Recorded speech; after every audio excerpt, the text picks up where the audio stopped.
I don't know why we're really doing tonight's episode live. I guess we could just record it, but I already hit the button, so that's it. Yeah, it's not like anybody's going to be watching.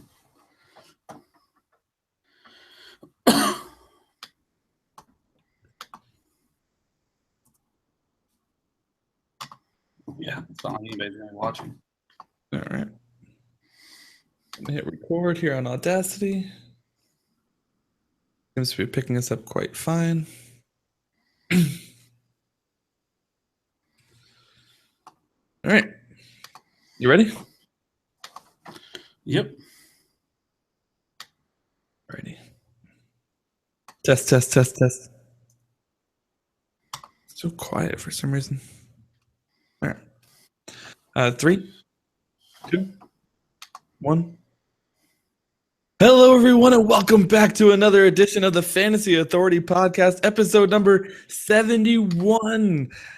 I am Anthony Penzone. Alongside me, I have our usual suspect, Kevin Steele, joining the show today. How you doing today, Kev? Fantastic. It's Thanksgiving week. I mean, what's better than that? I've been talking about it all day. Just cannot wait to get into some of that food and football. It's only a couple days away at this point. I mean, we're recording this on Monday. We're trying to get this episode out early for everybody because it is Thanksgiving week. But with that in mind, let's start off with the Thanksgiving kind of topic here. And you just kind of mentioned it, the food, the football, the traditions. What does your Kevin Steele typical Thanksgiving look like, man? Well, actually, where I work, I actually have to go in and work for a few hours. But it is double time and a half. So, it'll be okay. I only got to work till about noon. So I'll do that, and then I'll go home, jump in the shower, and then I'll head over to my parents' house and watch football all day. And then we usually eat, around 4. And my mom is an amazing cook, so I'll be loading up. I'm not a big turkey guy, so I my go-to is ham. She makes some great sweet potato casserole and some hash brown casserole. I'm not a stuffing guy. I don't know. I don't understand the love for the stuffing, but yeah, I mean, those are my go-to things. And then finish it off with, a good pie. Oh, I love stuffing, man. I love it. I see exactly where people are coming from with the stuffing. I can tell you that. I mean, I think that's a hot take by me because I think most people love stuffing. But for me, it's just, I don't know. It just never does anything for me, so. The Thanksgiving food hot take right here. Kevin Steele always bringing you the hot takes every week here on the Fantasy Authority Podcast. I got to agree that I cannot wait for the food, man. But I am a big turkey guy. But also, since it's an Italian family, we have a lasagna as well. So I'll be digging into that. We do lasagna pretty much every holiday. Like Christmas, we'll have one as well. So, just diving into the lasagna. Football, I'm excited for football, of course. But I think, my biggest thing, and I kind of started my own tradition, is I go out every Black Friday. I don't go out shopping on Thanksgiving unless I have nothing else to do. So people make a huge deal about stores being open on Thanksgiving. I mean, if people want to work and they get paid, like you're getting paid double and a half or whatever, and most retailers will pay at least double. Whatever, do what you want to do, Most of the time, deal, which is at 2:00 in the afternoon. What else are you doing for the rest of the day but watching football? I hear that, and I regret to say, but my girlfriend really wants to go Black Friday, which I don't know. I guess now it's Black Thursday shopping, I guess. But she, like, late at night, she wants to drop our boy off and probably at her mom's house, and then go out and fight through all that insanity. Which I don't know. I have mixed feelings about, because I think you get, maybe you get good deals, but man, the dealing with the idiots of the world over, saving a couple bucks, I don't know if it's worth it. But, if she's happy, I guess I'll be happy. Happy wife, happy life right there. That's for sure. You know what? The thing for me is I like to people watch. I don't even necessarily buy a lot on Black Friday. I just go out and I watch these lunatics fight over these material things as if it's the end of the world and they have to have this toy or this shirt or this freaking TV that's probably cheaper normal price than it is on Black Friday. I get a kick out of watching that. Oh yeah, my son wants a Hatchimal. So I know you're not a dad yet, so you may not know what a Hatchimal is, but it is like the Tickle Me Elmo of 2016. Like every kid wants it. So, and they're all sold out everywhere. Really? Yeah. I'll have to look into such things. So what's your go-to game for Thanksgiving? I'm really looking at this Redskins-Cowboys game. This could be a real good one. Yeah, that one, I was really, really excited about the Steelers and Colts game because I felt like that had potential to be a shootout at Indianapolis, in the Dome. So I was really looking forward to that game until we got the bombshell today about Andrew Luck, suffering from a concussion. So, like, that game now, I mean, no one's excited about Scott Tolzien starting for the Indianapolis Colts. So that really hurts all the T.Y. Hilton and the, Dante Moncrief owners of the world. Hopefully, maybe some miracle happens, Thanksgiving miracle, and Andrew Luck's able to suit up. Because other than that, yeah, I think that Cowboys-Redskin game could be a classic. I mean, both those offenses are really on a roll lately. And, I mean, last night we saw it firsthand with Kirk Cousins. So I'm really excited about that game too. Yeah, I got a Cowboys fan in my house, so I'm sure he will be super pumped to watch that game. It's really exciting stuff. I can't wait. We'll talk a little more about those things in a bit here, though. I want to get into the headlines first, though. A lot of things to talk about. First and foremost, one of the most important things to know in fantasy football for Week 12 is that there are no bye weeks. No byes this week. The byes aren't done, but I guess they just decided, hey, Week 12, Thanksgiving, let's put all 32 teams on the docket. So there are no byes this week. But then there's a lot of injuries, right? So this is not what we want to see this close to the fantasy playoffs. We're like 3 weeks away, some people 2 weeks away. So these injuries are not what we want to see. We'll start off in Cincinnati, where AJ Green suffered a torn hamstring, could be out for the year. And then Gio Bernard, the news comes today. Shocking news, hadn't been reported by anybody. Tears his ACL, he's out for the season. Gosh, man, who's getting the bumps here? Tyler Boyd and Jeremy Hill seem to be the obvious names. Brandon LaFell seems to be another obvious name. Is there any more than that we should keep an eye on? Well, with AJ Green, like at first, like it seemed like it was doomsday, right? Like he was done for the year. Seemed like it was a significant injury. And then today, after his MRI, now it comes out like that's more like a week-to-week thing. It's really a minor tear. So, I mean, I'm no doctor, but, I mean, if he's only out a few weeks, that's obviously great news for, AJ Green owners, especially with fantasy playoffs living. If you can get him back by week 14, I think you feel pretty good about it. But in the short term, sure, Tyler Boyd, I think, is very, very much in play. He was certainly the go-to guy once AJ Green went down. I think it was the second play of the game. I think he was 50 yards and a touchdown. I think other than that, like you could look at Brandon LaFell to soak up some of that. It's crazy. Like, so AJ Green and Gio Bernard together combined for 45% of all of the team targets. So that's what they lost, 45% of the total team targets with those two players going down. So Tyler Eifert, I think also will see a significant bump in this as well. But then when you go to Jeremy Hill, obviously that's excellent news for anybody who has Jeremy Hill because now he is going to see, a heavy, heavy workload now. The only problem is that Cincinnati does not really have a favorable schedule moving forward. Their offensive line has struggled, so I don't know how much. Like Jeremy Hill, I think is a week-to-week kind of guy. I don't think he's now like in like the RB1 territory, but I think it's good because now you don't have Gio Bernard there, vulturing touches from him. I think if you wanted to get a little, maybe in a really deep format, Rex Burkhead, who would probably serve as the passing down back, would probably be that guy. He's been okay in years past when kind of, asked for, to fill in. But he's certainly not somebody you're like running out to grab. No, probably not. It only took a major injury for Jeremy Hill to finally get back into the action and become a thing. I mean, he's been okay this year. I mean, he hasn't been like mind-blowing, but I think he's been a decent RB2, I think, most weeks. He's had some really bad weeks, but then I think for the most part he's been relatively consistent. So, I mean, he hasn't been nothing to write home about, but, I mean, he also hasn't been, awful either. Forever the Jeremy Hill love there. A little bit surprising news coming out of Seattle. a guy who's been lighting it up lately. They got rid of Christine Michael because Thomas Rawls was coming back, and they felt like CJ Prosise was running the ball really well. And CJ Prosise was running the ball really well.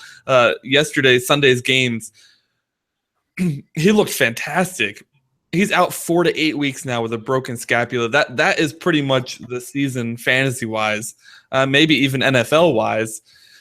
For him, unless he can come back, we don't know. It's a rookie running back. We don't know his timetable as far as dealing with injuries goes. But once again, Thomas Rawls, an RB1. Yeah. It's such a crazy year for Thomas Rawls. Like in the offseason, I remember talking,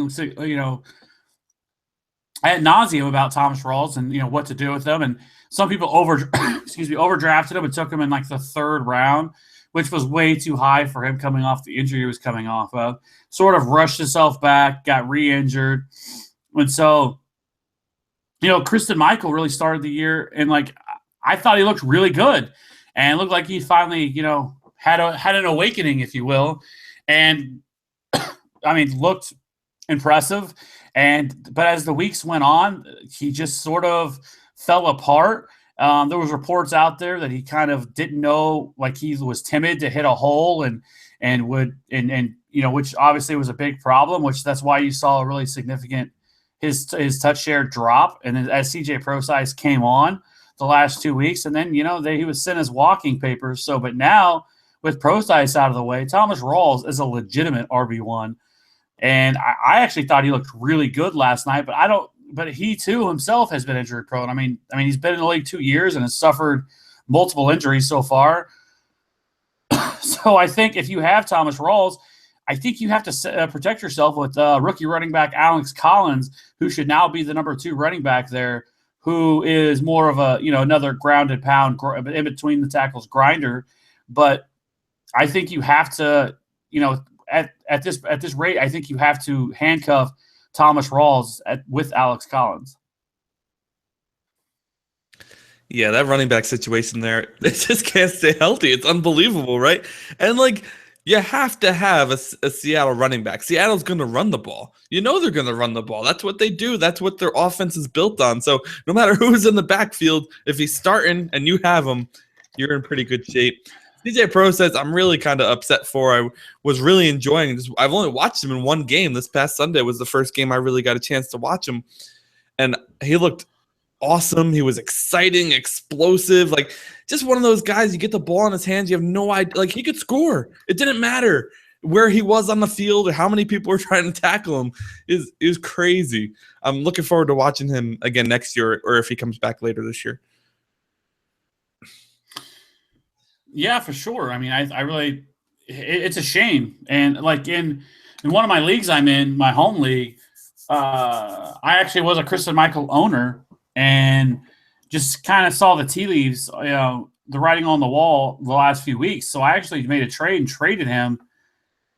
And my father had dropped Thomas Rawls, who had drafted him earlier in the year. Dropped him, and then had CJ Prosise. I scooped up as a Christine Michael under Thomas Rawls, and now I traded away Christine Michael, and now I have I feel bad for the guy I traded Christine Michael to because I have Thomas Rawls now, and he has Christine Michael. So smart trading on your part. You got the foresight there. Here's the name that is always on the injury list. He hasn't shied away from it in his career, and that's Eagles running back Ryan Matthews has an MCL sprain, and Darren Sproles has a rib injury. Wendell Smallwood has looked pretty good, man, but I don't know. Can this dude carry the load?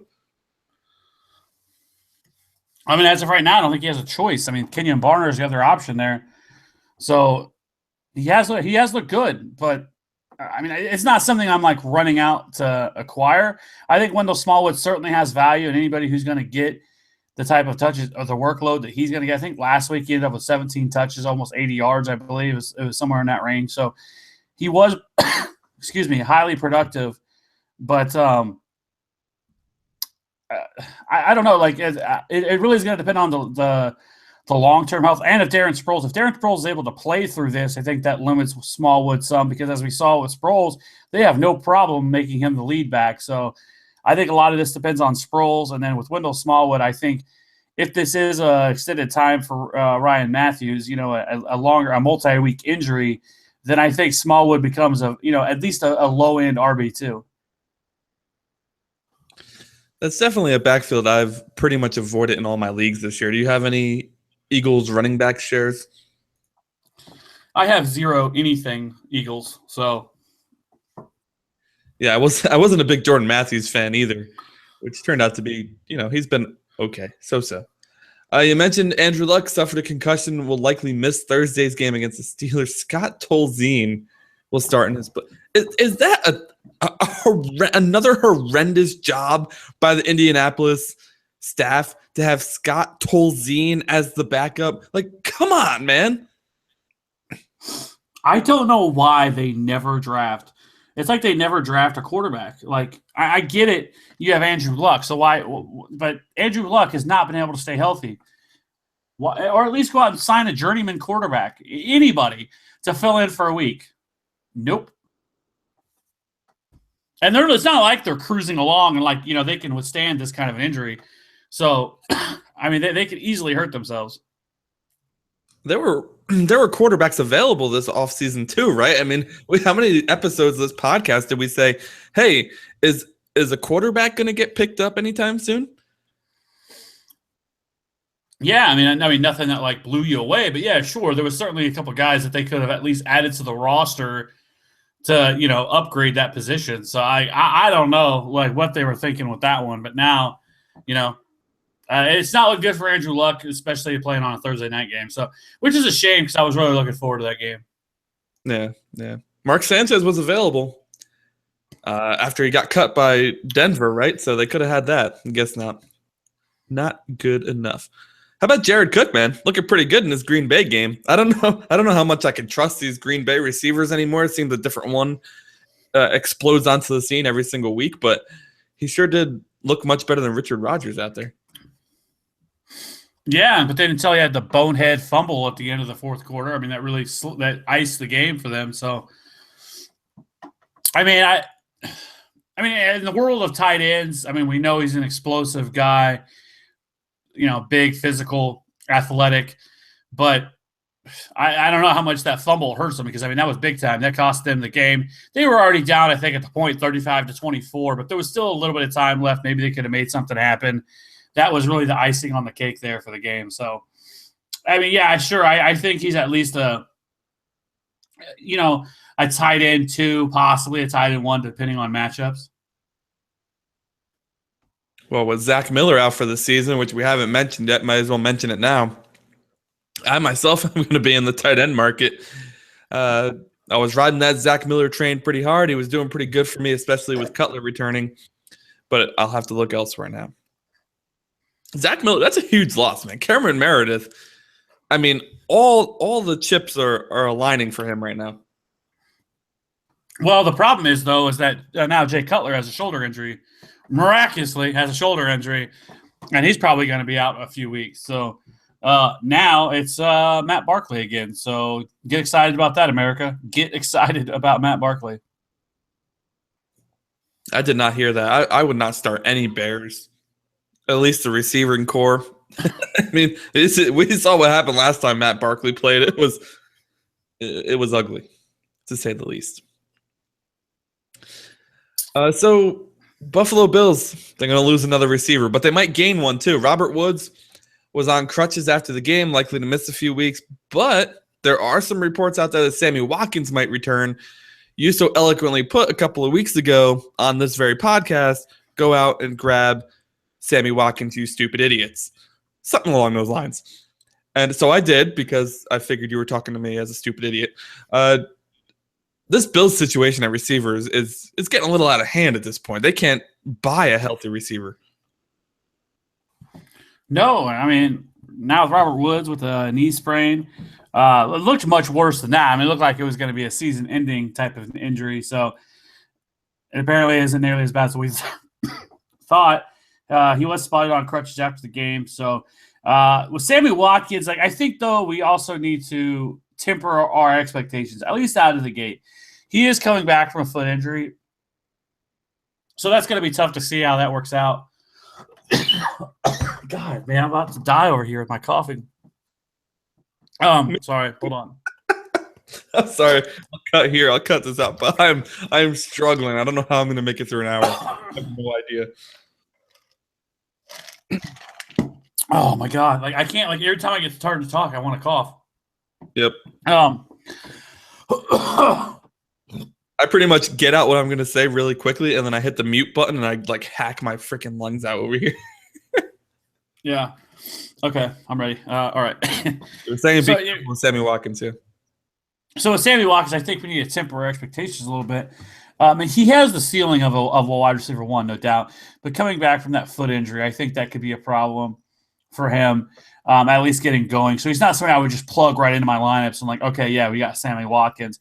He's certainly somebody, though, as that winning lottery ticket. I mean, he has more upside and a higher ceiling than any wide receiver or a running back that you're going to pick up off waivers. The problem is, I mean, he could come back, re-injure himself and be done for the year, or, just not the same Sammy Watkins, because Sammy Watkins' game is played off of, the huge explosive plays that he brings to the table, downfield threat. So it's going to be interesting to see how he looks. He would be the only option in the offense, especially with Robert Woods now sidelined. But until that happens, I think Charles Clay gets the biggest boost out of this. I think he's going to see a significant, target share now with Robert Woods banged up. I think the only other option is maybe Justin Hunter. So, I mean, things are looking really bleak there for the pass catching options, minus Sammy Watkins until he returns. So it's going to be rough. I think Tyrod Taylor is going to have to continue using his legs. Marcus Goodwin's also there, but he's also more of just a deep threat. He's not a guy you're going to, funnel 10 to 12 targets to. Yeah, Justin Hunter scored a few touchdowns for them when he first joined the team. It was like a touchdown a game for 2 or 3 games in a row. So he's definitely been able to find the end zone. Oh, I just noticed here, LaShawn McCoy went down with a thumb injury as well. So it's even more bad news for the Bills, who have already been kind of struggling as of late. The team does expect him to play Week 12, but he needs surgery on that thumb. So is he going to wear a cast and try to hold the ball? Like, what's that going to look like? It doesn't sound like it's anything major. So everything that I've read, they fully expect for him to suit up this weekend. So I don't know. I guess it's nothing that big of a deal. Which would be odd, as we're talking about a running back who obviously, carries the ball. So I don't know, but if they say he's fine, I guess as long as it's not his legs, all right, let's go. All right, let's go indeed. One last thing I wanted to kind of ask you about before we get into the Thanksgiving games. Devontae Parker and Rashard Matthews have both looked A-okay these past few weeks. Which one would you rather have down the stretch?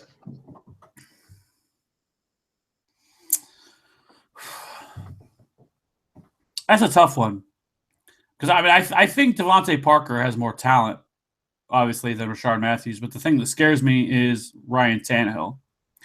I hope that Miami, though, recognizes the fact that Devontae Parker is the team's wide receiver one. Jarvis Landry is a very good slot receiver,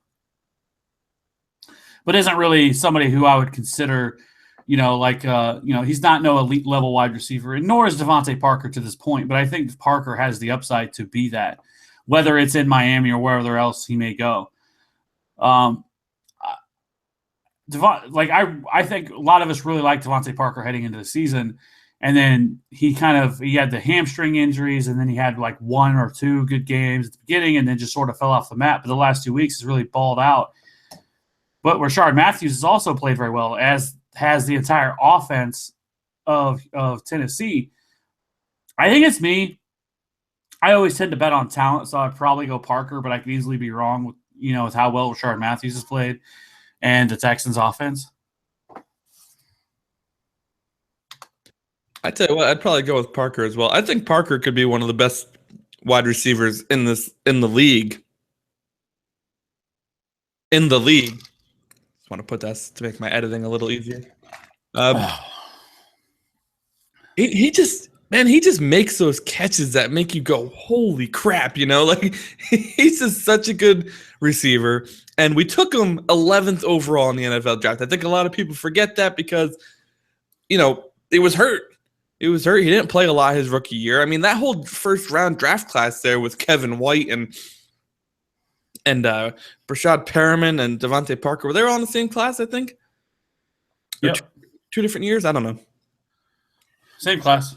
Same class? Yeah. So they all just have been killed with injuries. I mean, Amari Cooper has really been the guy, right? The only guy who stayed healthy, the only guy who's been keeping up with the production. I just really think that Parker could be a really good talent in this league if Tannehill can just keep getting better every week. He had an atrocious game this week, but he redeemed himself by winning it in 2 final drives where he had to score a touchdown in both.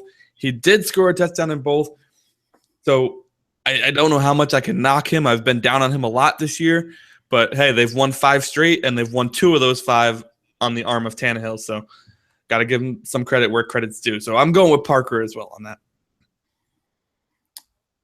Yeah, I mean, that whole draft class hasn't really worked out too well so far, but there has been a few bright spots. I mean, Jamison Crowder has balled out. I mean, that dude has been a beast this year. And I remember you talking about him in the offseason, and you really liked him and talked about he wasn't getting enough love by people. People were sleeping on him. He was one of your sleepers that you really liked, and you hit well on that one because that dude has just crushed it. Really, I mean, he's been really under the radar all year, and I think lately people are starting to take notice of him. So, I mean, he's clearly the best option that the Redskins have, not named Jordan Reed. So he's another guy from that class that has really played well too. You know what was so appealing to me about him is that he finished last year hot. And I think there's something to be said for momentum. I think some of these players really do carry the momentum into the next year. So I really did not understand how Jamison Crowder, for the most part, was going undrafted. Pierre Garçon and Deshaun Jackson were being drafted way too high, in my opinion, for 2 guys that are good, but both have injury concerns and are extremely inconsistent. I just think Jamison Crowder is a really good receiver. He has a really good rapport with Kirk Cousins, so that's a good 1-2 right there. Couldn't agree more. All right, let's take a break. You can put your kid and do whatever you got to do with your son. Oh, yeah. This is terrible. I don't know how my internet's still running. I can't connect to anything other than this podcast right now. Like, I can't open another website. I can't do nothing, but the podcast is running well. I don't know why. Well, I'll take it. I don't want anything to happen. Yeah, I'm just going to leave it. I'll leave it be. All right, 1 second. Yeah, I got to get water.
If you're watching live, sorry, we just took a break. There's no list of people who are watching, so I can never tell if anybody's watching live. But as you could probably tell, Kev and I are both sick. So we're just taking a short break to kind of rest the throats a little bit. And he has to put his son to bed.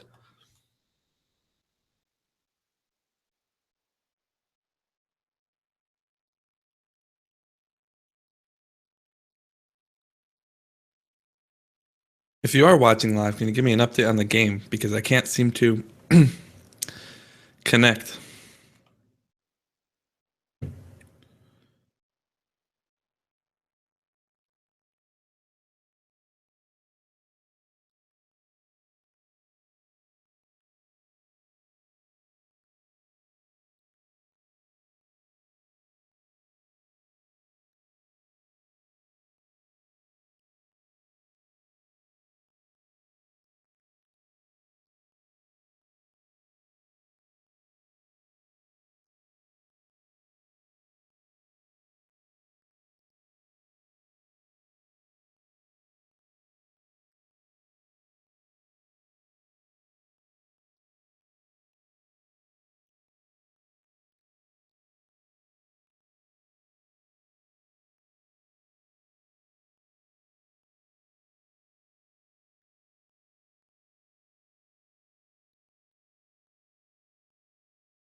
All right.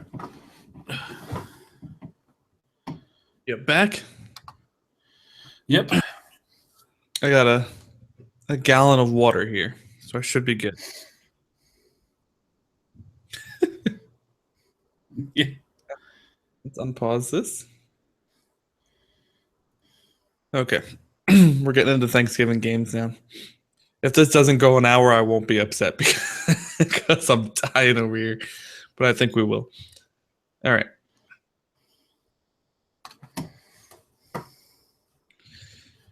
All right, Kev, what do you say we get into the Thanksgiving Day games now? There's 3 really exciting matchups to talk about. Let's do it. Let's jump right in. All right, first things first. How about the Minnesota Vikings getting off the schneid there, getting their breaking the I think it was a 4-game losing streak after starting 5-0. They get the win this past weekend. They're going against the Lions. Lions have been streaky, as the Lions normally are.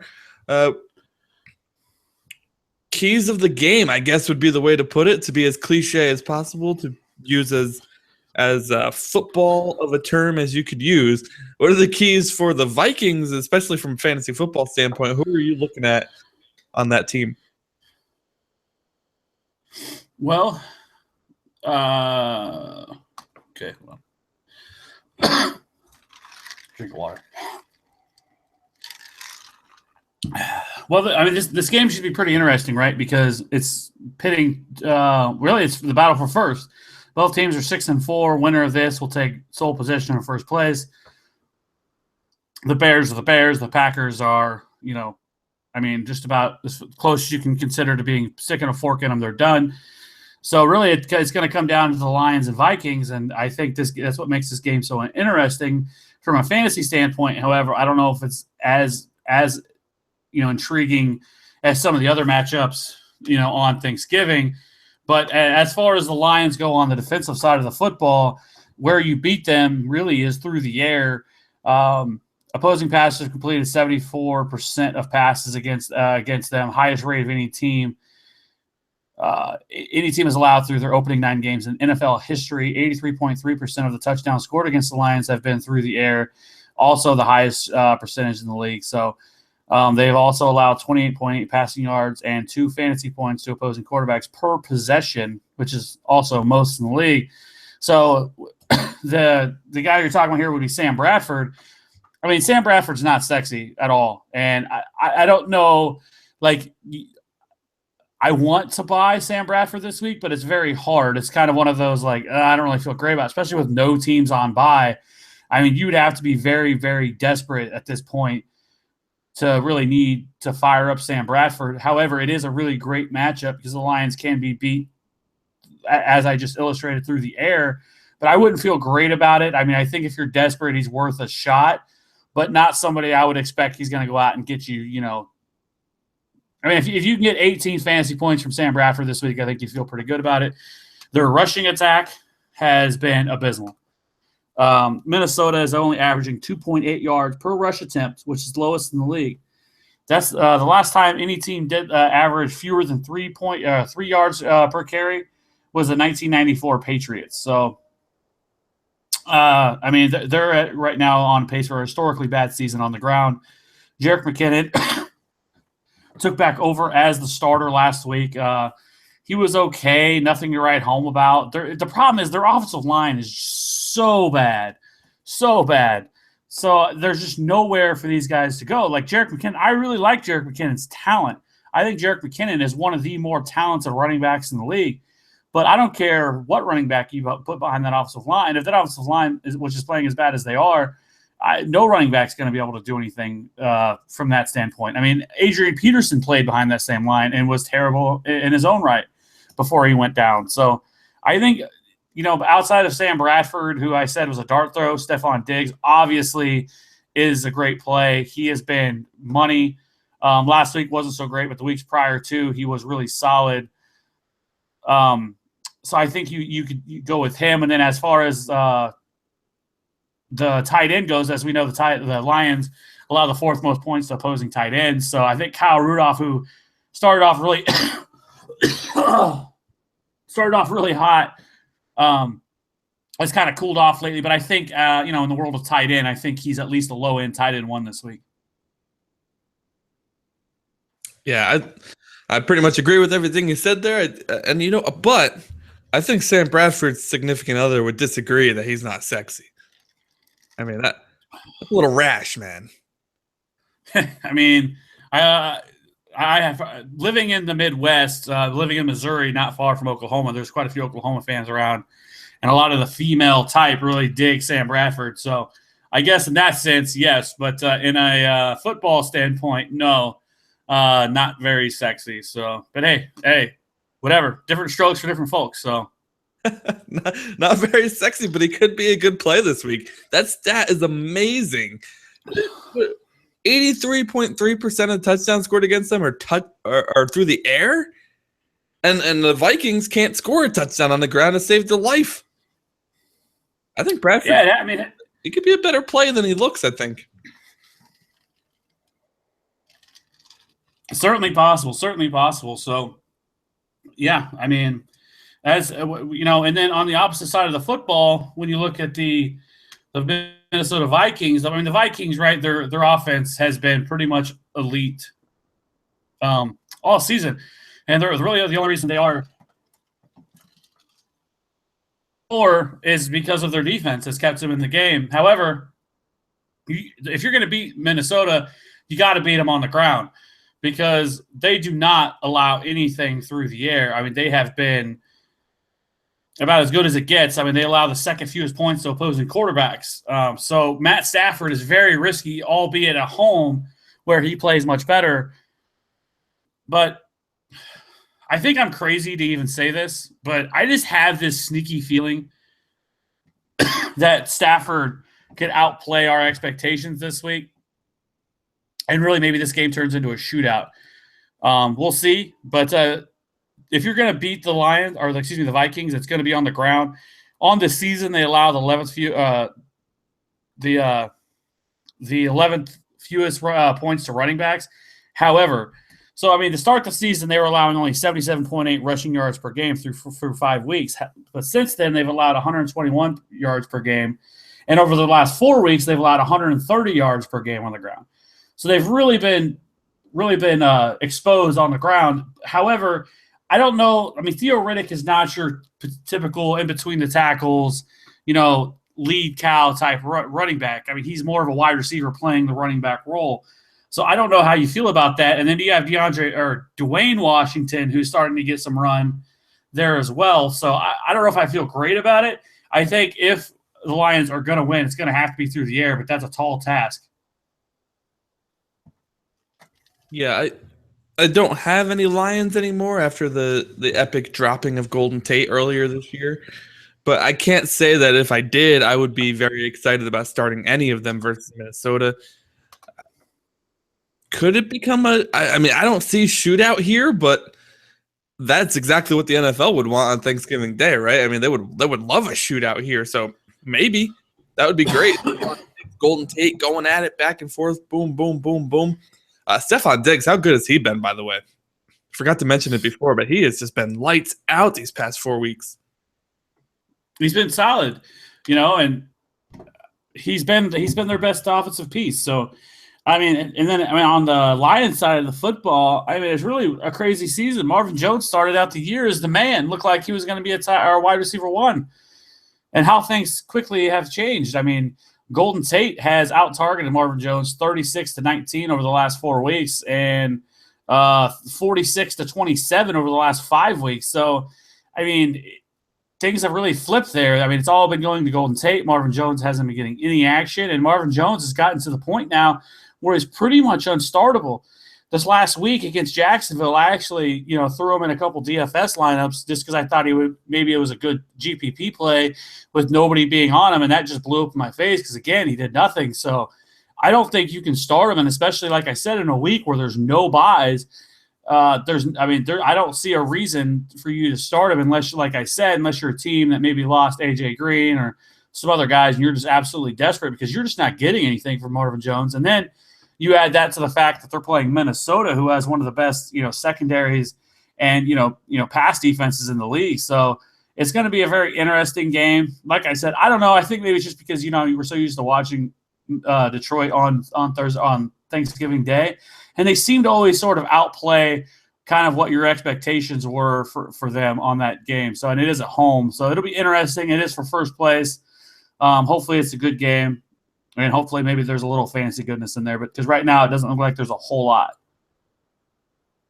No, and you're starting to see the Marvin Jones teams really kind of fall towards the bottom of the league, right? They're starting to lose games because they don't have their wide receiver who was scoring them 30 points a game in the beginning of the year doing that anymore. So these teams are starting to trickle down.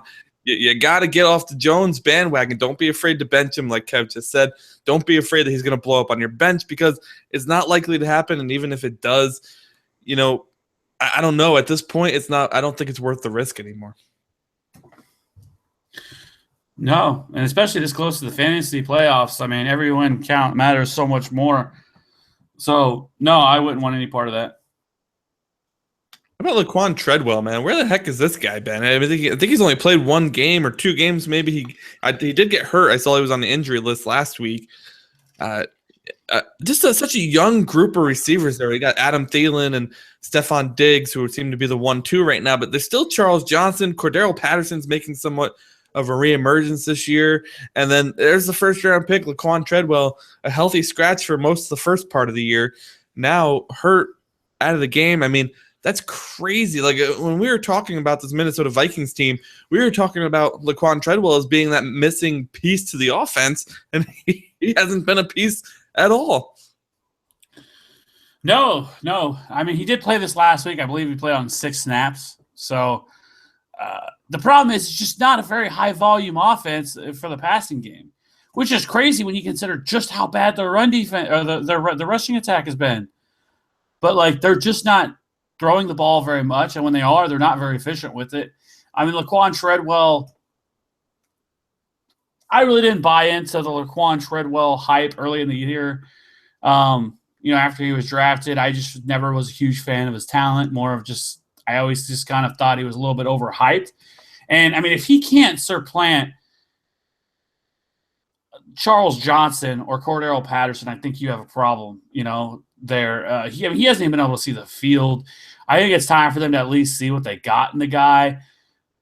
But, yeah, I mean, I don't know. Like, this year so far, this rookie class of wide receivers, I mean, it sort of feels somewhat similar to last year with Kevin White and Brashad Perriman, right? I mean, Josh Doxson was another guy that we really liked. He hasn't done a damn thing. He's been hurt all year. And then now you have, with Laquan Treadwell, who just can't find the field either. So I don't know. It's just frustrating, I guess, for rookie wide receivers the last 2 years. Yeah, for sure. We might see Tyler Boyd do more than those two. Crazy. Let's get into speaking of Josh Doxson, though. What about that Redskins-Cowboys game? This is the one I really want to talk about. This is the bread and butter of the Thanksgiving game, I think, especially with Andrew Luck likely not to play, like we mentioned before. I mean, this is Kirk Cousins, who's playing awesome right now. Awesome all year. Kirk Cousins has like 1 down game all year. And from a fantasy perspective, if you get 6 points for touchdowns, you've been getting 20-plus points every single week. And in my leagues, he's been a free agent. He just got picked up recently, which is insane. I don't understand it. Versus Dak Prescott, who has just been this rookie phenom out of nowhere. He was like the 2nd or 3rd option for the Cowboys in the draft. They knew they were going to draft a quarterback. They missed out on their first couple options. They take Dak Prescott as somewhat of a consolation prize. Tony Romo goes down trying to pick up extra yards. We've talked about it ad nauseum here. And Dak Prescott, here he comes, the savior of the Dallas Cowboys. I mean, what other team could this happen to? This is America's team. This is the Dallas Cowboys. They like storylines. They like bright lights. Everything needs to be big. It's Texas, the whole 9. I mean, this game is going to be awesome. It looks like it. I mean, it really does. I mean, 2 really high, powerful offenses so far this year. Some defenses who are okay. I think they're both sort of average. The Redskins defense with Josh Norman, it's going to be very interesting seeing him match up against Des Bryant. And then, seeing what Kirk Cousins can do away from home. So I think this game is going to be very interesting. The Cowboys have really outplayed my expectations for sure. Like, I didn't really know what to expect with Dak Prescott, as a rookie quarterback. He's certainly outplayed, I think, everybody's expectations. So far, Dak Prescott has scored 17 or more fantasy points in 8 games this season, which is the most in the league. It's just pretty insane how well he's played. Their offense as a whole, the Dallas has scored 24 or more points in 8 consecutive games, their longest streak in a season since 2007. So the offense is certainly moving, humming on all cylinders. You have Ezekiel Elliott, who's just been an absolute monster so far this year. I think this game has high-scoring affair written all over it. One where it's going to be a shootout. It's going to be interesting what Kirk Cousins shows up, right? Like, is it going to be the guy that we've seen all year play really well, or is he going to play good? Or is he going to actually, or is he going to blow up in our faces, as we've seen him do in the past when the lights were brightest? So it's going to be, I think, a very interesting game and really kind of tell the tale of, the team to beat in the NFC East, right? I mean, of course, it's easy to say Dallas at 9-1, who are just rolling along, but I mean, I think Washington has really proven that they have a ton of pieces as well. I mean, Kirk Cousins has been, just as good as I think most people thought he was going to be. I know there was some skepticism around him. So far, Kirk Cousins over the last 4 weeks is the QB2 in fantasy with 1,400 yards and 8 touchdowns. So I think there's a lot of fantasy goodness in this game. I do like Kirk Cousins. I think you fire him up with confidence. I think you can say the same for Dak. I think the interesting one is, what do you think about Rob Kelly in this game? The Cowboys are pretty good against the run, allowed the fewest fantasy points to running backs, although 90% of Rob Kelly's runs have gained positive yards, the highest rate of all running backs, 50 or more carries on the season. And 84.7% of Kelly's rush yardage has come on first down, which is the highest rate in the league as well. I mean, he really balled out too. The Sunday night game, 130 yards and 3 touchdowns, just absolutely went ham. So what do you think about Rob Kelly this week against Dallas? Are you firing him up? Is he more of a flex option for you, or what do you think? I would fire him up as a flex option for sure, especially with all the running back injuries going on. You may not have a choice, but last week seemed to be kind of his coming out party, his hey, fantasy owners, this is who I am, this is what I'm going to be. I'm the new Redskins running back. Say bye-bye to Matt Jones, whatever he was, whatever he is. He's gone now.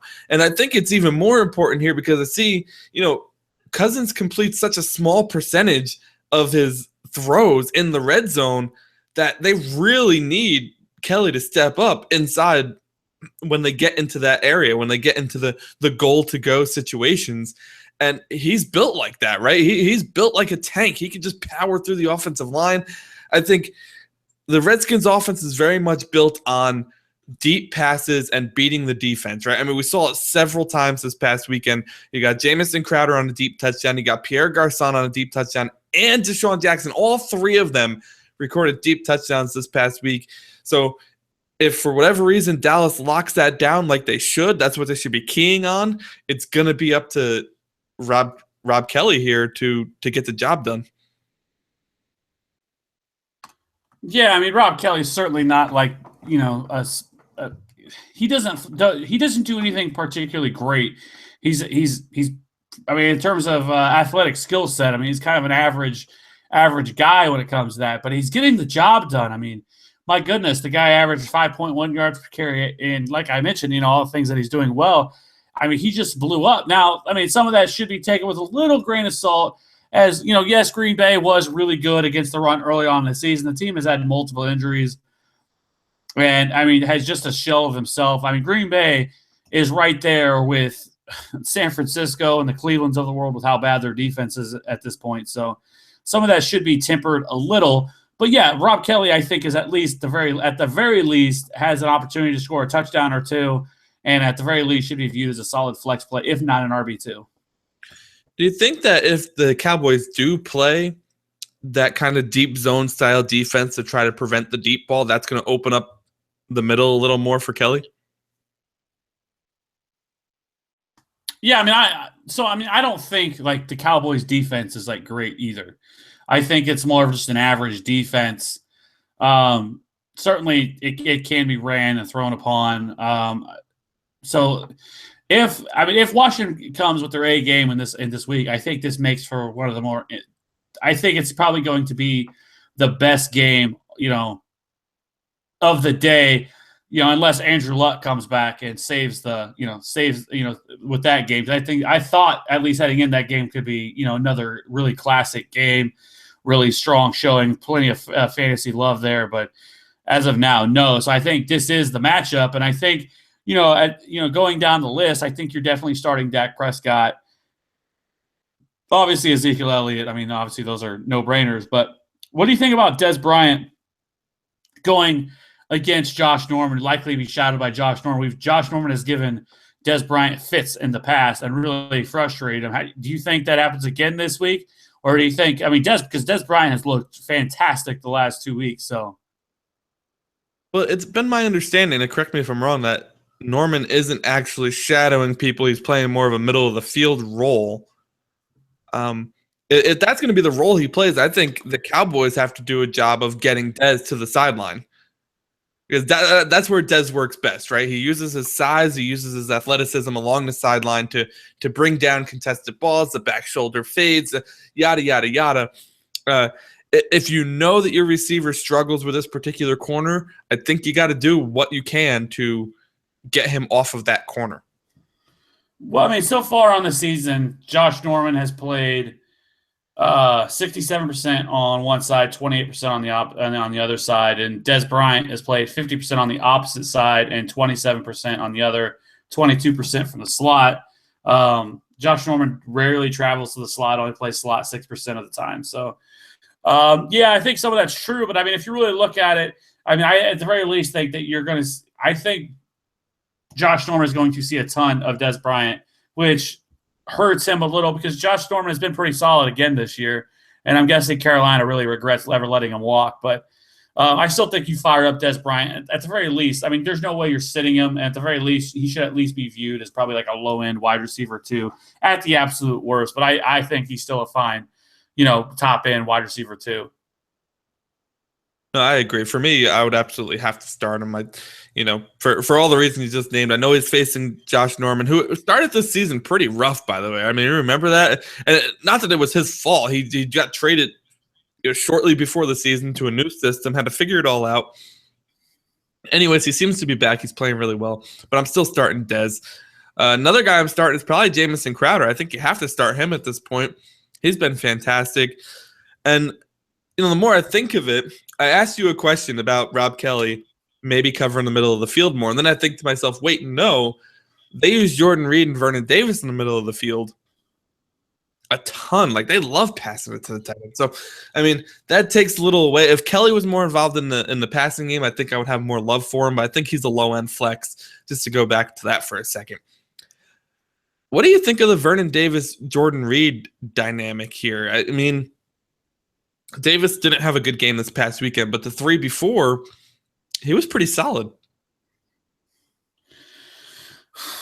Of course, Jordan Reed's Jordan Reed, right? Jordan Reed is top 3 tight end on the entire league. So, you're definitely starting him no matter what. There's no way I can imagine you have a better option unless somehow you have Gronk, which then I would say either you made a terrific trade or that's terrible drafting to have both of them on a team.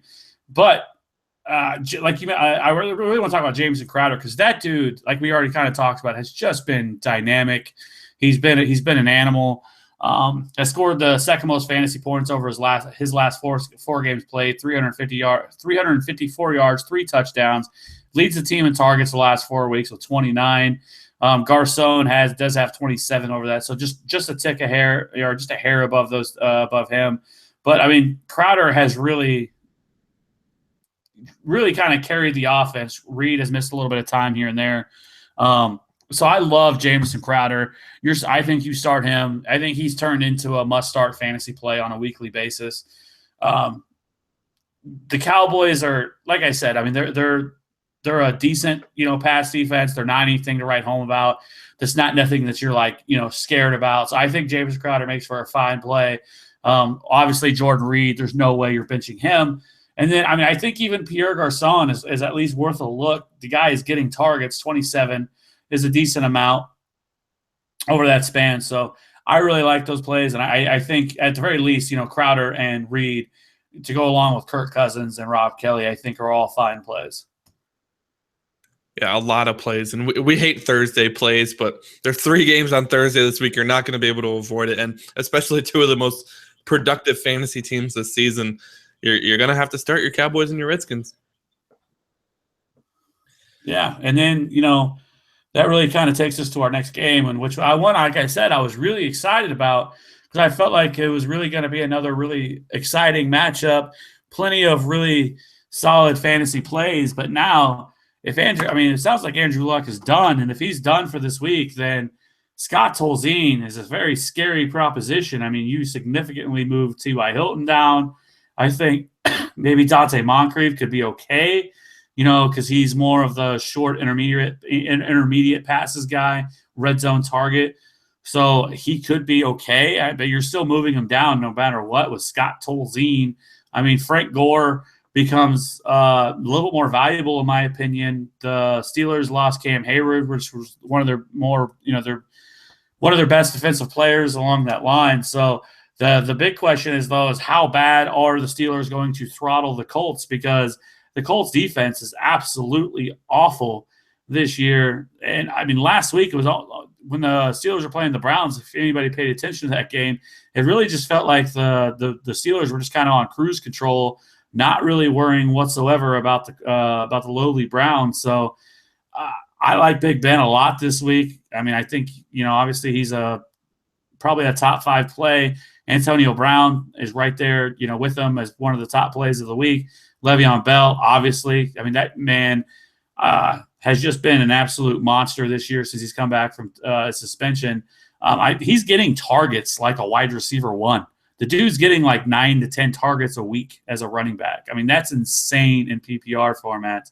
He is as good as gold, in my opinion. And against that horrible Colts defense, you're definitely firing up Le'Veon Bell with the utmost confidence. So I think that really kind of brings us down to the other level. Sammy Coates hasn't really played that much. He's dealing with that broken fingers. So it's kind of been Eli Rogers. Kobe Hamilton's got some run, but he hasn't really gotten any involved in the offense, despite the fact that he's playing on a significant amount of snaps. And then you have Jesse James and Ladarius Green, which I keep hoping Ladarius Green's going to do something, but he's just not doing it. But this could be another week where maybe Ladarius Green finally gets involved in the offense.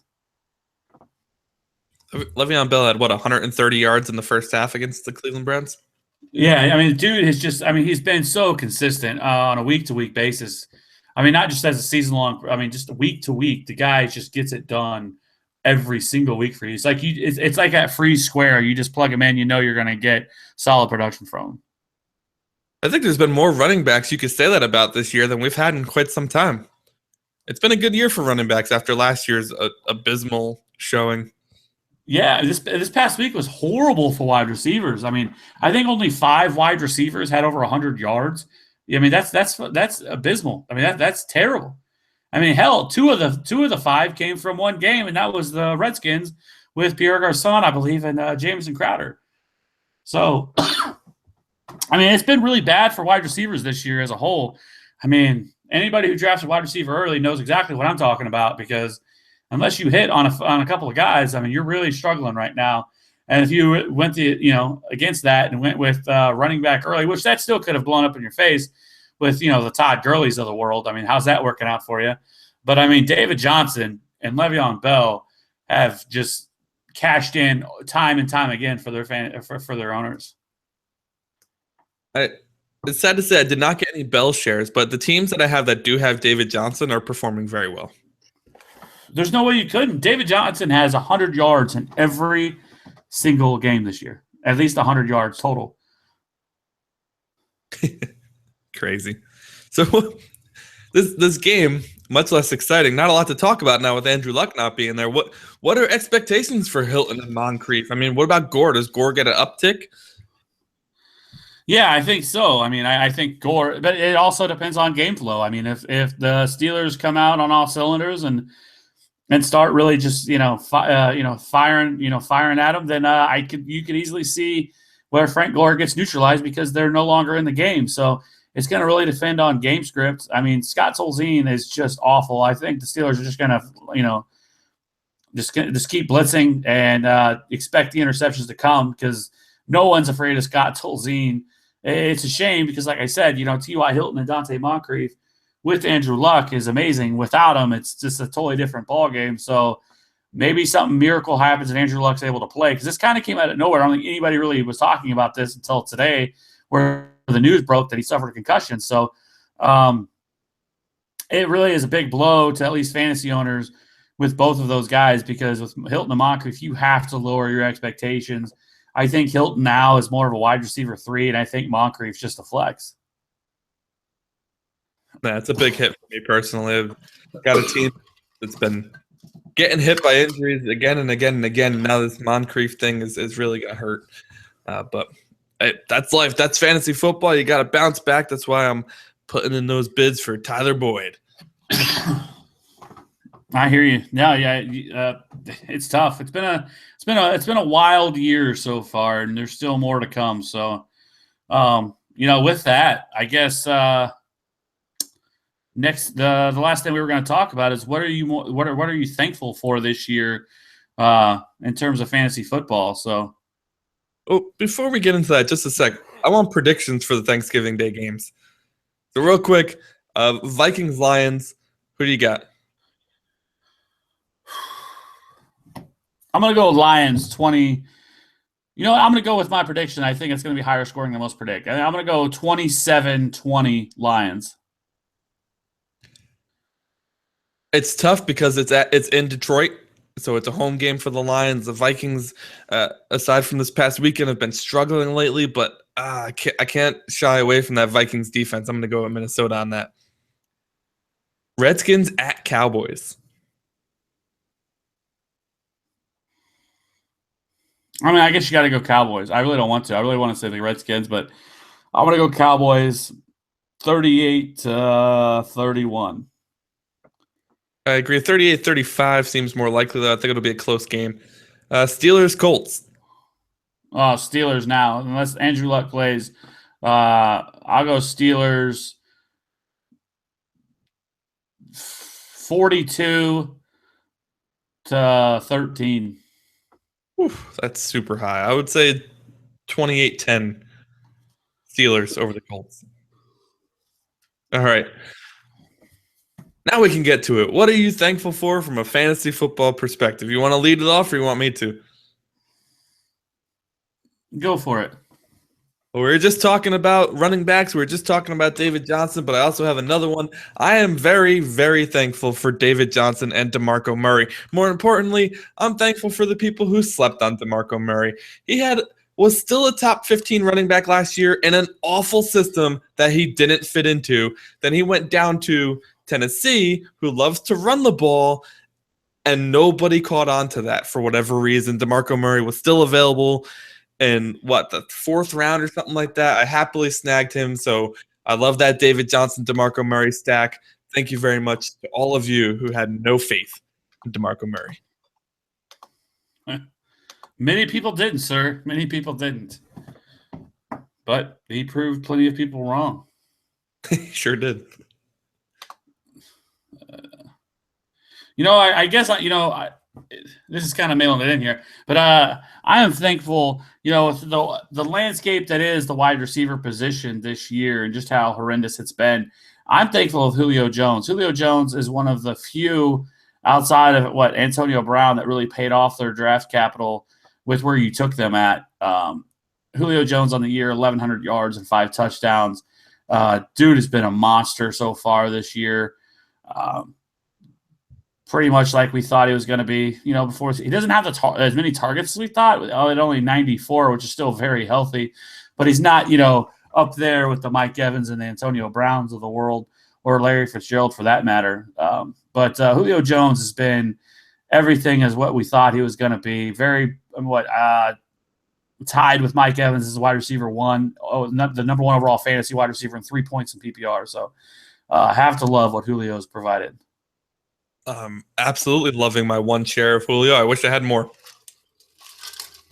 Going to be really tough if I don't win that league. I have a league where we get 1 keeper. And we talked about this many times, but I kept Julio this year and I drafted David Johnson first overall. So I have both of them again. If I don't win the championship, I'm going to lose one of them. That's going to be a very tough decision. Very tough indeed. Whew. Yeah, that's tough. I mean, hey, my league my home league, I have Julio Jones and David Johnson as well. It's a keeper league, but that team's stacked.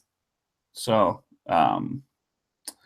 yeah, another thing I think that I'm very thankful for is not necessarily fantasy related, but I'm very thankful for the listeners, that everybody who ever listens to this show, that's taking time to listen to the show, taking time out of their day to listen to us, that reaches out to us on Twitter. Very thankful for that. I'm thankful for all the guests that have joined us along the way that have taken their time, and I'm also thankful to the people that have been on the show, like you, Anthony, and Jen and Jeff, and I mean, the list goes on. Ben and Ryan and everybody else, and Zach, everybody else that's taken their time to be on the show, doing this now for a year and a half or more. And it's been a wild ride, but a lot of fun. And we just keep going strong. Damn, I had 71 episodes right here with this episode right now. I can't believe it.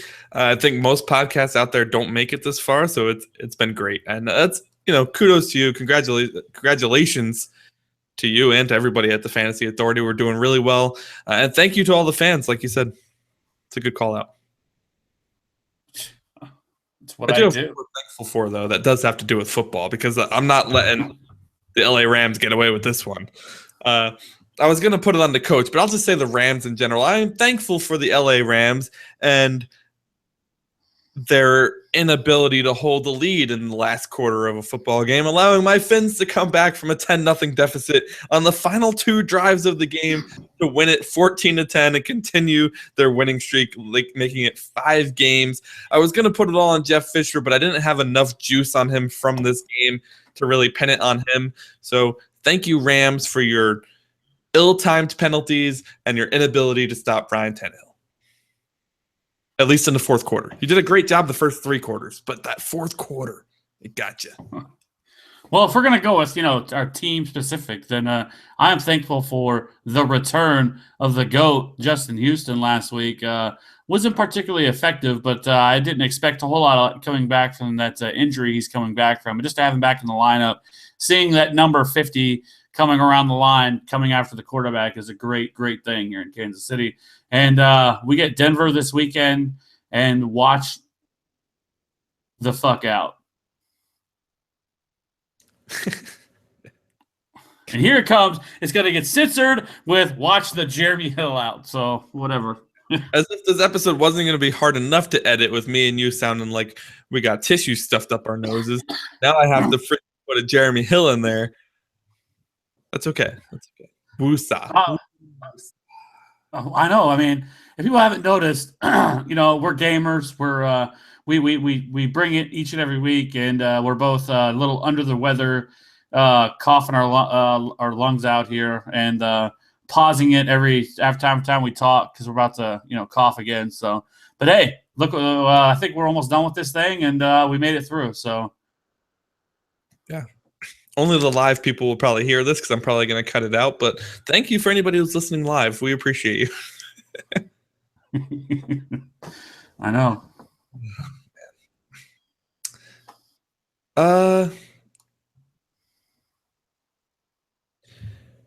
One more thing I just want to say on the thankful front. I will be thankful if everybody can get through this holiday without berating each other with politics and you're wrong, she's wrong, he's wrong, this is the worst, that's the worst.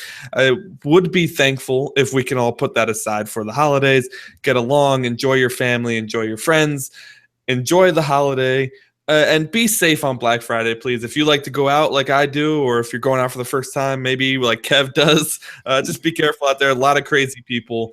That's really just kind of how I want to wrap up that there. Just be mindful of other people and try to enjoy the holiday. It's been a very trying couple of weeks with this election and everything going on. So let's put it all aside and enjoy time. Yeah, I could not. You couldn't have said that any better. I mean, that's spot on. So just leave the politics out. It's the holidays, time to be with family and friends. no reason to ruin a good time. Just get down on that ham and that food and just have that food coma, watch some football, and have a good day. Have a good day indeed. Personal life advice from the Fantasy Authority podcast is something we're trying new. We'll do it every week for you. All right, Kev, it's been fun, but that's all the time we have for today, man. Don't forget to show us some love on Twitter, everybody, at FF_authority, or you can check us out at thefantasyauthority.com. We have a ton of new articles every single week.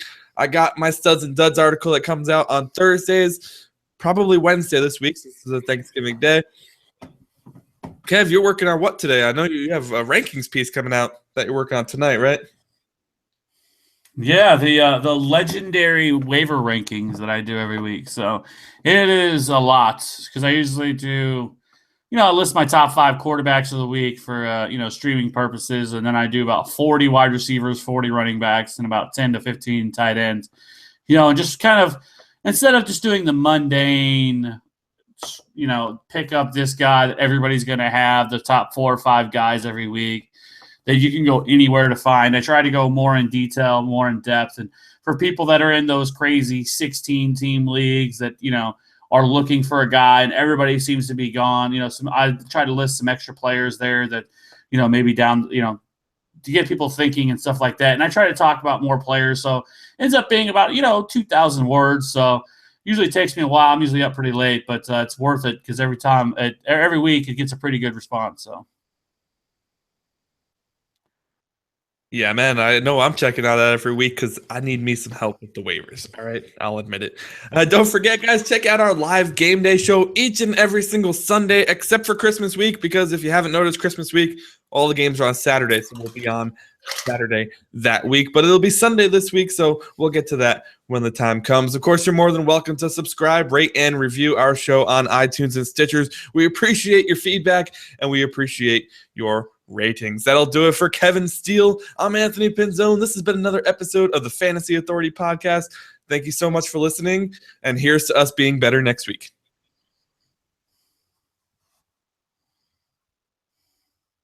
Stop. There we go. Oh, man. I don't know how many coughs you're going to have to cut out, but probably a ton. I kept trying to stop, but it would just I'd be going. I'm like, okay, I'm good. And then obviously I know it just starts coming. I'm like, oh my God, I'm in the middle of a sentence. I don't want to stop. It was good though, because you did a good job of just stopping, coughing, and then stopping again and starting again. So it was like, all right, that'll be easy to cut. So yeah, I don't think it was a bad show. Pretty good. Just 2 people show on the fly. Those always come out pretty good. It's probably a little more personal. Not so much trying to fit everything in. This one's coming out Wednesday. I mean, that's probably the soonest you're going to get it out, right? I mean, I would say just do it Wednesday morning, just like you do the other one. Just schedule it for 6 a.m. Wednesday morning. Okay. I think it makes the most sense. I like to date mark the file for when it's going to launch, so I just wanted to make sure I had the right date there. I mean, because maybe you could get it done tomorrow, but if it did, I'm sure it would be late tomorrow night, and there's no point in doing that. Might as well just do it Wednesday morning. Right. So yeah, that's what I would do. Man, they have a finally. So I stopped Sirius XM. I don't mess with them anymore because them some greedy bastards. Yeah, they are. Because I just want the freaking the fantasy channel. Right, but I have Sirius in my car instead of XM. But it's not offered. You have to have the biggest package they have to get it. And I'm like, but wait, on XM, I'm looking at your guys' thing, and your guys' normal regular package has it. Why is it different from one to the other? And they're like, oh, that's just the way we got it. I'm like, that's stupid. You're Sirius XM.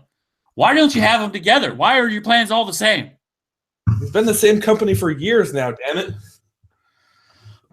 So I would get it in a heartbeat. I would go through the whole, I'm not going to get it. Okay, well, we got this great deal this one time. We'll give you it for $15 for 6 months. I would do it in a heartbeat because I love listening to that channel. Right now, they have a free preview going on. So all day when I've been in the car, I've been listening to it. And I love it just because they're talking fantasy. I love fantasy. So I'll listen to it all day.